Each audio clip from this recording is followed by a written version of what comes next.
میرے حضور نے 3 چیزیں قسم کر کے کہی، اگر کوئی شخص کسی کو معاف کر دیتا ہے تو اس کی عزت کم نہیں ہوگی، میں محمد اللہ کی قسم اٹھاتا ہوں۔ دوسری بات میرے حضور نے فرمائی کہ جو شخص مانگنے لگ جاتا ہے، سوال کا دروازہ کھول لیتا ہے، اللہ اس کے لیے محتاجی کا دروازہ کھول دیتا ہے، اس کی کبھی کمی پوری نہیں ہوتی۔ اور تیسری بات میرے حضور نے قسم کر کے کہی، ما نقص مال عبد من صدقہ، کہا میں اللہ کی قسم اٹھا کے کہتا ہوں کہ صدقے سے مال کم نہیں ہوتا، صدقے سے مال گھٹتا نہیں ہے۔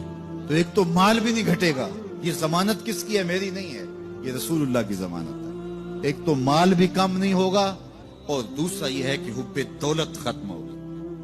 حب دولت تلف بھی سازت زکات، یہ ماہ سیام آ رہا ہے تو زکات سے حب دولت کو کم کیجئے، بلکہ صدقات دیجئے، نفلی صدقات کیجئے، غرباء کی مدد